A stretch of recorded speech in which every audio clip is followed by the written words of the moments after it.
अधिक प्राप्त करने की प्रक्रिया। अध्याय 1। पगडंडियां छोड़ें, राजमार्ग चुनें। आज हम अनिश्चितता के जिस चौराहे पर खड़े हैं वह उन्हीं विचारों का परिणाम है जिन्हें हमने आज तक ग्रहण किया है। अगर हमारे विचार स्पष्ट हैं तो हम बहुत बेहतर स्थिति में हो सकते हैं, और अगर हमारे विचार उलझन भरे हैं तब हम इस भ्रम की स्थिति में हैं कि क्या करें और क्या न करें। अपने विचारों को पहचानें। आज अगर हमारे विचार उलझन भरे हैं तो इसमें हमारा दोष कम है और स्कूल प्रणाली का दोष ज़्यादा है, जिसने हमें केवल सामान्य ज्ञान ही सिखाया है। जब भी हम कुछ बड़ा सोचने के लिए प्रेरित हुए तब हमें सभी ने मिलकर यह पाठ पढ़ाया कि उतने ही पैर पसारो जितनी तुम्हारी चद्दर है। हम इसी तरह की शिक्षा पाकर यह कभी नहीं जान सके कि हमारी चद्दर इतनी छोटी क्यों है, जिसमें हम खुलकर अपनी इच्छा अनुसार पैर नहीं फैला सकते।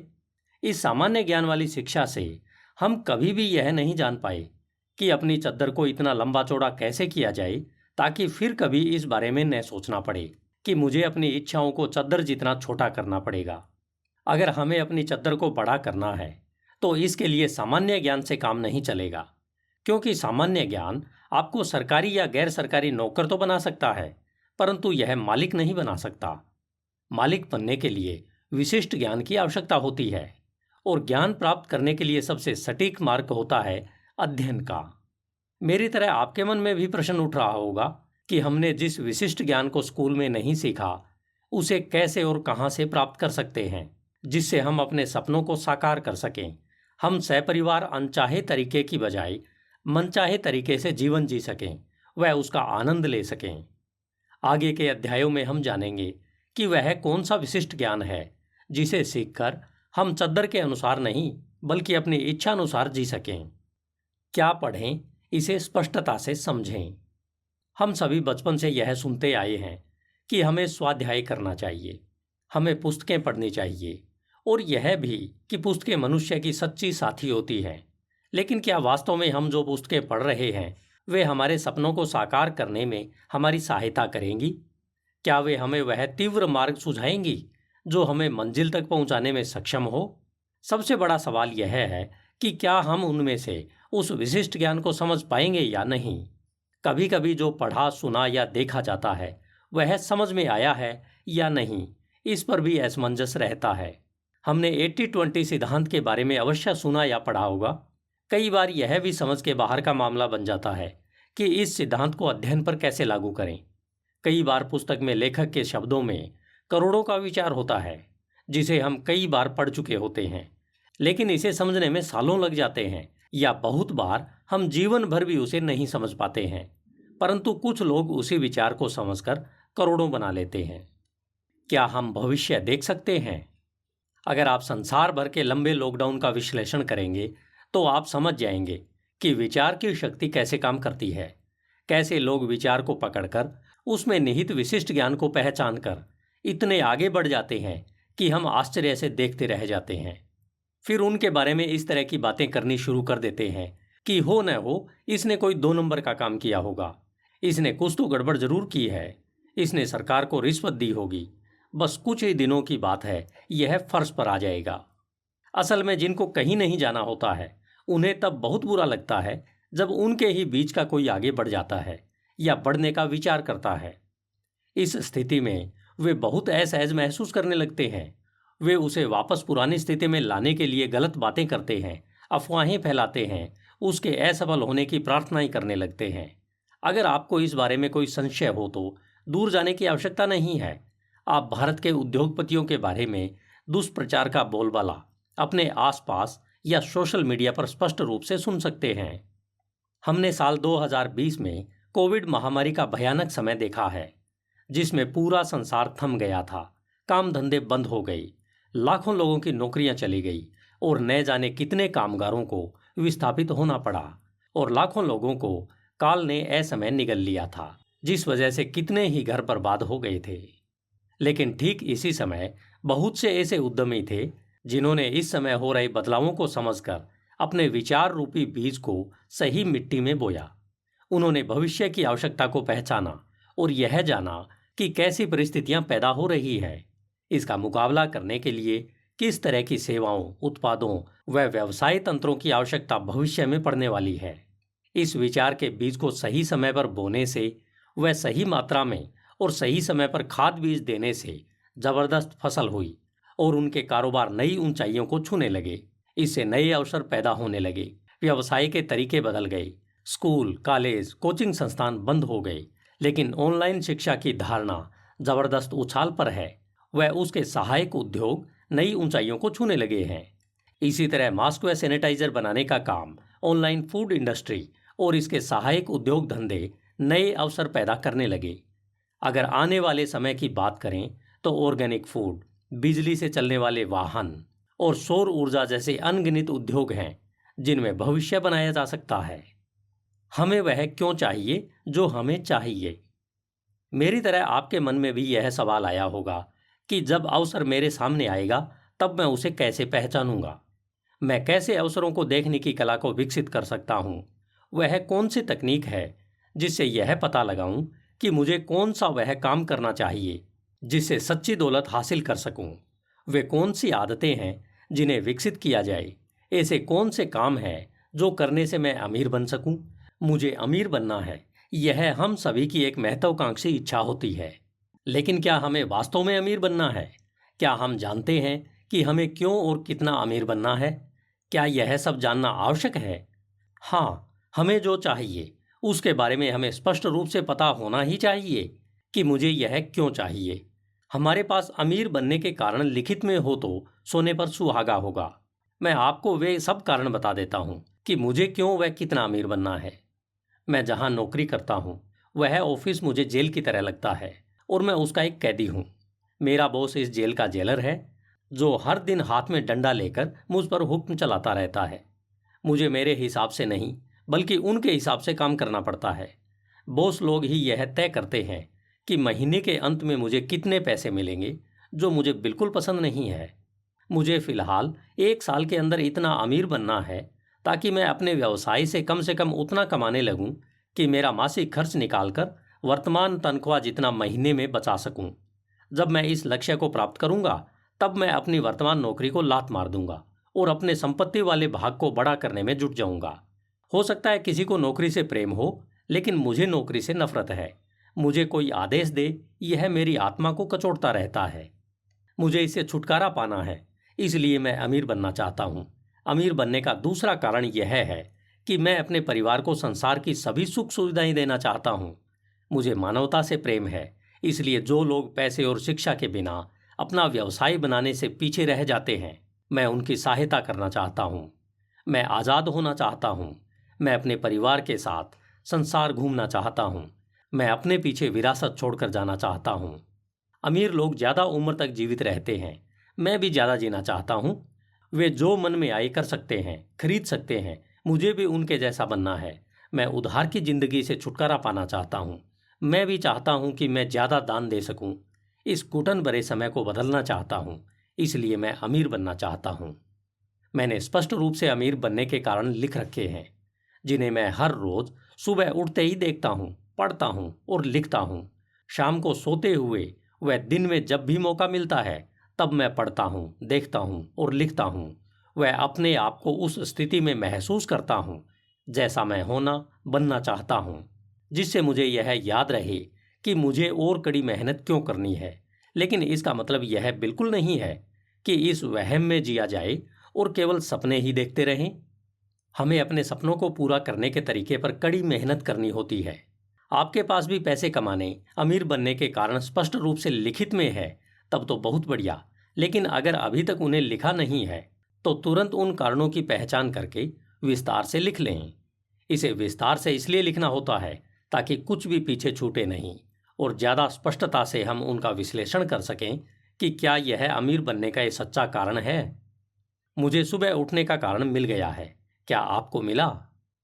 मेरी तरह आपने भी बहुत सारी पुस्तकें पढ़ी होंगी, ऑडियो सुने होंगे, वीडियो देखे होंगे, गुरुओं की क्लास व सेमिनार में भाग लिया होगा, लेकिन आज तक इन उलझनों के उत्तर नहीं खोज पाए। कभी कभी हमें अवसर दिखाई भी दिया होगा, तब हम काश मैंने ऐसा किया होता कि बीमारी से बहुत भयंकर तरीके से ग्रस्त होने की वजह से अपने डर व आलस के कारण उस पर काम नहीं कर पाए होंगे। लेकिन जब हम यह देखते हैं कि कोई दूसरा इसी विचार से जबरदस्त कामयाब हो रहा है, तब अपने आप को कोसते हैं, अपने आप से या कभी कभी अपने दोस्तों को यह कहते हैं कि काश मैंने तब इसे शुरू किया होता। हम इस पुस्तक में आगे के अध्यायों में इस बारे में जानेंगे कि वे कौन से बिंदु या वे कौन सी शिक्षाएं हैं जो हमें हमारा लक्ष्य स्पष्ट तौर पर देखने में सहायक होंगी, हमें उस तक पहुंचने की राह भी स्पष्टता से दिखाएं। एक बार फोन पर बात करते हुए मेरे मित्र दिलबाग सिंह, जो अवसादग्रस्त लोगों का इलाज करते हैं, उन्होंने कहा था कि अपने लक्ष्य और सपने को केवल हम ही देख सकते हैं, इसे हमारे लिए कोई और नहीं देख सकता। हमें अपनी धन संबंधित आदतों का बहुत ही बारीकी से विश्लेषण करना होगा। इनके विश्लेषण से हम यह जान सकते हैं कि धन के लिए काम न करके धन से अपने लिए कड़ी मेहनत कैसे करवाई जाए ताकि हम अमीर बन सकें। अमीर बनने की भावना लगभग हर उस इंसान के मन में होती है जो आगे बढ़ना चाहता है, अपने परिवार, समाज, देश व संसार के लिए कुछ करना चाहता है। लेकिन उसके मन में अगला सबसे बड़ा सवाल यह उठता है कि आखिर कैसे अमीर बना जाए, कौन सा ऐसा काम या व्यवसाय चुना जाए ताकि हम अपने व अपने परिवार के सपनों को साकार कर सकें। शुरुआत कहाँ से की जाए, निवेश कहाँ किया जाए। जिन लोगों के मन में यह सवाल होता है कि मैं अमीर कैसे बन सकता हूँ, कैसे मैं फलां वस्तु खरीद सकता हूँ या वह पद पा सकता हूँ, वही इंसान अमीर बनने की राह पर चल सकता है, क्योंकि वही इस कैसे का हल खोजेगा। संसार के सभी बड़े लोगों ने कहा है कि अमीरी का कोई छोटा रास्ता नहीं है, यह तो एक प्रक्रिया है और उस प्रक्रिया के हिसाब से जो भी इस राह पर चलेगा वह अपने सपनों को हकीकत में बदल लेगा। क्या आपने अपना क्यों और कैसे खोज लिया है? स्कूल में हमें जो सीखना था वह हम नहीं सीख पाए हैं।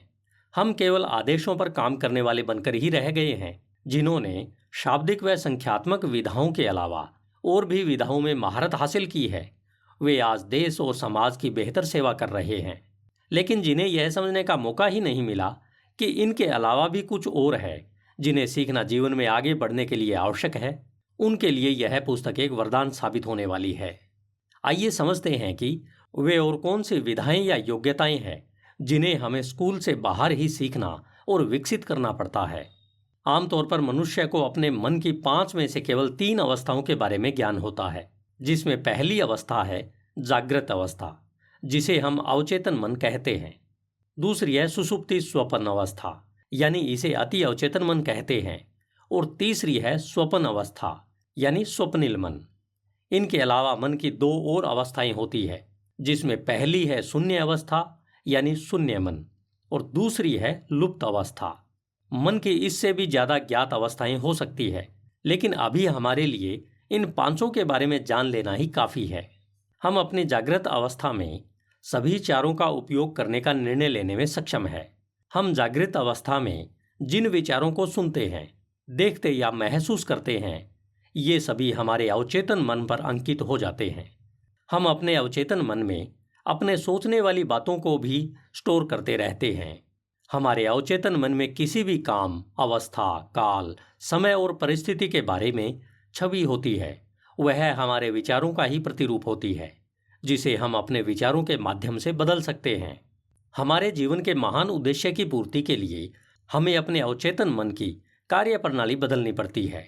इस प्रोग्राम को बदलने के लिए हमें अति अवचेतन यानी लुप्त अवस्था यानी हिडन माइंड में प्रवेश करना पड़ता है, जिसका रास्ता मन की शून्य अवस्था यानी ब्लैंक माइंड में से होकर जाता है। शून्य अवस्था में पहुंचने का सबसे आसान और बेहतर मार्ग है अपने आप से प्रश्नवाचक प्रश्न पूछना, जिसके बारे में हम आगे पढ़ेंगे। प्राणायाम और ध्यान करना है। जब हम अपने आप को विचार शून्य अवस्था में पहुंचा लेते हैं, तब हम अपने अति अवचेतन मन यानी लुप्त मन में निष्क्रिय अवस्था में पड़ी हुई प्रतिभा को जागृत कर लेते हैं। जब हम इसकी पहचान कर लेते हैं, तब इसे दोहराव के माध्यम से प्रखर बनाने में लग जाना चाहिए। हमारे पास जितनी विधाएं और प्रतिभा होती है, हम उनमें से बहुत कम का ही अपने जीवन में उपयोग करते हैं। जैसा ब्रायन ट्रेसी अपनी पुस्तक लक्ष्य में बताते हैं कि इंसान के पास अलग अलग तरह की 10 बुद्धियां होती है। आपने भगवान श्री कृष्ण के बारे में यह अवश्य सुना या पढ़ा होगा कि वे 16 कलाओं यानी विधाओं में पारंगत थे। भगवान श्री कृष्ण साधारण व्यक्ति न होकर एक युग पुरुष थे। उनका गीता का ज्ञान समस्त मानव जाति एवं सभी देश काल के लिए पथ प्रदर्शक है। वे जिन विधाओं में पारंगत थे उन्हें उन्होंने अपने गुरु ऋषि संदीपन के आश्रम में पढ़ाई के दौरान सीखी थी। मनुष्य होने के तौर पर हमारे लिए इन्हें अपने गहरे अति चेतन मन में खोजना बहुत आवश्यक है। जो आपके लिए व्यावहारिक है उनके बारे में मैं आंशिक रूप से आपके लिए केवल जानकारी हेतु यहाँ लिख रहा हूँ, जो इस प्रकार से है। नंबर 1, धन संपदा। श्री कृष्ण ने अपनी सभी विधाओं में इसे सबसे पहली और सबसे महत्वपूर्ण प्रथम कला के रूप में स्थान दिया है। वे इस स्वर्णिम नियम को भलीभांति जानते हैं कि जिसके पास स्वर्ण होता है वही नियम बनाता है। जिस व्यक्ति को उचित मार्ग से धन संपदा कमाने में महारत हासिल हो, जिससे उसके पास अपार धन हो, उसके आत्मिक रूप से भी धनवान होने की पहली बाधा हट जाती है। उसके घर से कोई भी खाली हाथ नहीं जाता। वह प्रथम कला में संपन्न माना जाता है। इसलिए हमें अपने धन संबंधी पूर्वाग्रह, जिनमें इसे बुरा मानना समझा जाता है, उन्हें यहीं पर त्याग देना चाहिए। धन अपने आप में बुरा नहीं है, अगर वह उचित मार्ग से आपके पास आया हो। नंबर 2, अचल संपत्ति। जब इंसान पहली विधा यानी धन कमाने की कला में पारंगत हो जाता है, तब उसको अपने संपत्ति वाले भाग को भरना चाहिए। इसे वे अच्छे से जानते थे कि जिस व्यक्ति के पास इस पृथ्वी का राज भोगने यानी संपत्ति हासिल करने और उसे अपने पास बनाए रखने की क्षमता है, पृथ्वी के एक बड़े भूभाग पर संपत्ति के रूप में जिसका अधिकार है और उस क्षेत्र में रहने वाले जिसकी आज्ञाओं का सहर्ष पालन करते हैं या उसका सम्मान करते हों, वह अचल संपत्ति का मालिक होता है। भगवान श्री कृष्ण ने अपनी योग्यता से द्वारकापुरी को बसाया था, इसलिए यह कला भी उनमें मौजूद है। नंबर 3, यश। जिस इंसान के पास धन कमाने का उचित मार्ग यानी प्रक्रिया होती है, जिससे उसने लोगों के जीवन में मूल्य वृद्धि करके अपने संपत्ति वाले भाग को मजबूत कर लिया हो, उसका हर तरफ मान सम्मान होता है और उसके यश से उसकी कीर्ति चारों दिशाओं में गूंजती है और लोग उस पर विश्वास करते हैं, तब माना जाता है कि वह तीसरी कला में संपन्न है। भगवान श्री कृष्ण में यह कला भी मौजूद है, इसलिए लोग उनकी सहर्ष जयकार करते हैं। नंबर 4, वाणी की सम्मोहकता। जिसके पास लोक व्यवहार का ज्ञान है और उसकी वाणी में प्रेम की मिठास है, उसमें यह चौथी कला यानी गुण विद्यमान है। इसके बिना पहले तीनों गुण इंसान में विकसित होने लगभग असंभव है। पुराणों में भी यह लिखा हुआ है कि श्री कृष्ण की वाणी सुनकर गुस्से से भरा व्यक्ति भी शांत हो जाता है, क्योंकि उनमें यह गुण यानी कला मौजूद है। जो इंसान लोक व्यवहार और मधुर वाणी का प्रयोग जानता है, वह किसी को भी अपने वश में कर सकता है, उसके विचारों की उथल पुथल को शांत कर सकता है और उसे अपने समर्थन में खड़ा कर सकता है। नंबर 5, आनंद का उत्सव। इसका मतलब है कि पहले 4 गुण उसी में होंगे जो प्रक्रिया में आनंद लेता है, जो हर समय खुश रहता है, सभी से प्रेम करता है। जो इंसान अपने लक्ष्य की पूर्ति के लिए चुने हुए रास्ते का आनंद लेता है, उसमें यह गुण होता है। भगवान श्री कृष्ण को लीलाधर के नाम से भी जाना जाता है। वे इस बात को बेहतर तरीके से जानते हैं कि खुशी, आनंद और सुख का केंद्र बाहर नहीं बल्कि हमारे अंदर मौजूद है। नंबर 6, आभा। जिस इंसान के विचार उच्च हों, जो लक्ष्य के प्रति गंभीर हो और जिसके मन में मानव मात्र के लिए प्रेम हो, उसके सुंदर मन की आभा बाहर भी दिखाई देने लगती है, जिसे उसके संपर्क में आने वाला हर इंसान महसूस कर सकता है। जिनके विचारों में शुद्धता होती है, उसे देखकर मन स्वतः ही आकर्षित होकर प्रसन्न हो जाता है। वह इंसान छठी कला यानी गुण से संपन्न माना जाता है। भगवान राम और कृष्ण दोनों इस कला से संपन्न थे। नंबर 7, कुशाग्र बुद्धि। हमें अपने क्षेत्र से संबंधित कौशल में पारंगत होना चाहिए। हम जिस भी क्षेत्र में काम करते हैं, उस क्षेत्र के कुछ कामों में हमें महारत हासिल होनी ही चाहिए। इसका मतलब यह बिल्कुल नहीं है कि हमें सभी विषयों में गहन अध्ययन करना है। बस हमें हर विषय में थोड़ा ज्ञान होना चाहिए, ताकि जब भी इससे संबंधित कोई बात करे तो हमें अंदाजा हो जाना चाहिए कि यह किस बारे में बात कर रहा है। लेकिन यह बहुत आवश्यक है कि हमें अपने मूल काम में दक्ष होना चाहिए। यही 7वीं कला या गुण है, जिसका नाम विद्या है। भगवान श्री कृष्ण राजनीति, कूटनीति के साथ वेद, वेदांग, युद्ध और संगीत कला में पारंगत थे। उनके ज्ञान के स्तर का अंदाजा हम गीता से लगा सकते हैं। नंबर 8, पारदर्शिता। जैसा अंदर वैसा बाहर, यानी हम जैसा प्रेम बाहर व्यक्त करते हैं वैसा हमें अपने आंतरिक मन में भी महसूस करना चाहिए। जिसके मन में किसी प्रकार का छल कपट नहीं होता है वह इस 8वीं कला में युक्त माना जाता है। श्री कृष्ण के लिए कोई भी छोटा या बड़ा नहीं है, वे सभी के प्रति समान व्यवहार रखते हैं। नंबर 9, नियोजन। हमारे पास किसी को आगे बढ़ने के लिए प्रेरित करने और किसी भी स्थिति, काम या समय की योजना बनाने का गुण होना चाहिए, जो हमें अपनी योजनाओं को सही पक्ष में लागू करने की सूझबूझ देता है। महाभारत के युद्ध के समय अधर्म पर धर्म की पताका फहराने के लिए युद्ध से विमुख हुए अर्जुन को युद्ध के लिए प्रेरित करके इस 9वीं कला का परिचय दिया। 9वें गुण के रूप में प्रेरणा को स्थान दिया गया है। इसमें इतनी शक्ति मौजूद होती है कि लोग आपकी बातों से प्रेरणा लेकर अपने लक्ष्यों को पार कर सकें। नंबर 10, विवेक। हमें सही या गलत का ज्ञान होना ही चाहिए ताकि आगे बढ़ने के लिए हम यह देख सकें कि कहीं मेरे द्वारा अपनाया गया मार्ग सही तो है। श्री कृष्ण ने अपने जीवन में कई बार विवेक का परिचय दिया है। गोवर्धन पर्वत की पूजा हो या महाभारत के युद्ध को टालने के लिए मध्यस्थता करके पांडवों के लिए दुर्योधन से मात्र 5 गांव मांगना हो, उन्होंने अपने विवेक से समाज को नई दिशा प्रदान की, जो 10वीं कला यानी गुण का उदाहरण है। नंबर 11, कर्मण्यता। हमारे 11वें गुण के रूप में क्रियाशीलता को स्थान प्राप्त है। यह संसार क्रिया यानी क्रम प्रधान है, फिर वह चाहे हाथों से हो या फिर मस्तिष्क से हो। श्री कृष्ण इस कला में भी संपन्न थे। जब भगवान होते हुए भी कृष्ण एक सामान्य मनुष्य की तरह कर्म करते हैं और लोगों को कर्म करने की प्रेरणा देते हैं। इसका परिचय उन्होंने तब दिया जब उनसे यह वचन लिया गया कि युद्ध के समय वे हथियार नहीं उठाएंगे। तब उन्होंने अर्जुन का सारथी बनकर युद्ध का संचालन किया। उन्होंने कर्म करने को कभी भी टाला नहीं, बल्कि इसे एक कदम आगे बढ़कर स्वयं प्रेरणा से ग्रहण किया। नंबर 12, योग। हमें मन को अपने पक्ष में रखने और उपाय करने का सबसे बेहतर मार्ग खोजना चाहिए, जिससे हमें अपने विचारों को देखने की शक्ति मिले, ताकि हम अनुपयोगी विचारों को अपने मस्तिष्क में आने से रोककर केवल स्वस्थ व उपयोगी विचारों को ही ग्रहण कर सकें। हमें अपने भटकाव को शांत करके अपने मन को शांत व एकाग्र करना है, ताकि हम अपने लक्ष्य पाने की प्रक्रिया पर केंद्रित यानी एकाग्र हो सकें। संसार में इसकी कई प्रचलित विधियां हैं, जिनमें से एक प्राणायाम और दूसरी योग है। इनके द्वारा हम अपना मन केंद्रित कर सकते हैं। जिनका मन केंद्रित होता है वे योगी कहलाते हैं। योगी से मेरा मतलब केवल यह है कि उन्हें केंद्रित यानी एकाग्र होने के लिए ज़्यादा कड़ी मेहनत नहीं करनी पड़ती, बल्कि वे इसमें अभ्यस्त होते हैं। श्री कृष्ण ने मन को अपने आत्मा में लीन कर लिया है। वे उच्च कोटि के योगी हैं, इसलिए उन्हें योगेश्वर नाम से भी जाना जाता है।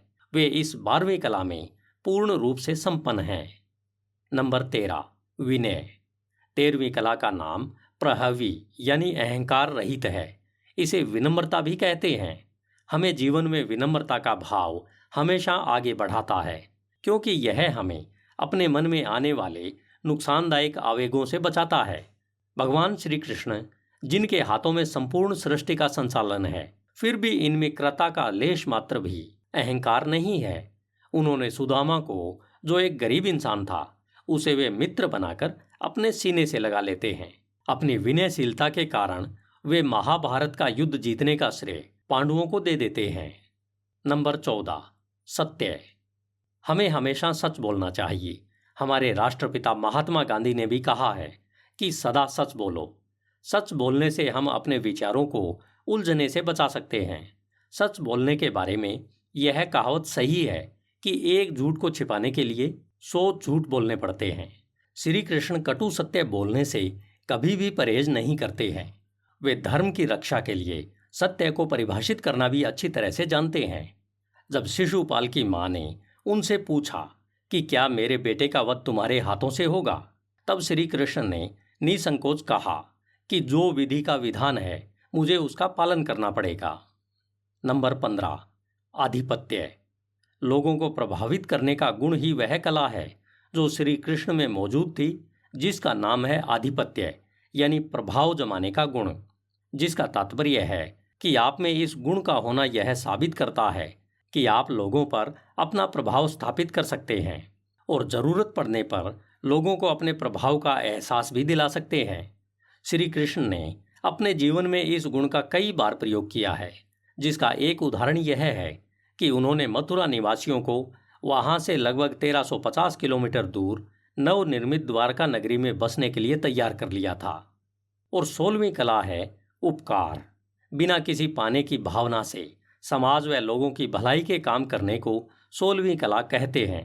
भगवान श्री कृष्ण कभी भी अपने भक्तों से कुछ पाने की उम्मीद नहीं रखते हैं। जो भी इनका बनकर अपने मन में पक्का ठान कर इनके पास आ जाता है, वे उसकी हर मनोकामना पूरी करते हैं। आप बताई गई लिस्ट से समझ गए होंगे कि इसलिए कहा गया है कि स्कूल केवल सतही शिक्षा देता है। वे बच्चों को वह उचित वित्तीय शिक्षा और अन्य विधाओं के बारे में नहीं सिखाते हैं, जिस कारण बच्चे बड़े होकर उद्यमी यानी सृजनात्मक बनने की बजाय क्लर्क बनने के लिए ज़्यादा से ज़्यादा सामान्य ज्ञान इकट्ठा करने में लगे हुए हैं। यह हमें तय करना है कि हम क्या बनना चाहते हैं। क्या हमें एक मजबूत नींव पर एक विशालकाय भवन का निर्माण कार्य शुरू करना है या फिर एक स्टॉल बनानी है? क्योंकि अगर हमें बुर्ज खलीफा जैसी इमारत खड़ी करनी है तो जमीन में गहरी नींव बनानी होगी, और अगर हमें एक खोखा यानी स्टॉल बनाना है तो नींव खोदने की जरूरत ही नहीं है। जब भी हमें एक मजबूत और सुंदर इमारत बनानी होती है, तब उसका ब्लूप्रिंट अपने दिमाग से कागज पर बनाना शुरू कर दें। जैसा ब्रायन ट्रेसी कहते हैं कि हमें कागज पर सोचना शुरू कर देना चाहिए। हमारे पास सपनों की एक चेन होती है। हमें सबसे पहले यह जानना है कि उन्हें साकार करने के लिए कौन सी प्रणाली अपनानी चाहिए और कार्य योजना कैसे बनाई जाए। अगले अध्याय में हम इस बारे में विस्तार से सीखेंगे। धन्यवाद। HindiAudiobook.com। आपका दिन शुभ हो।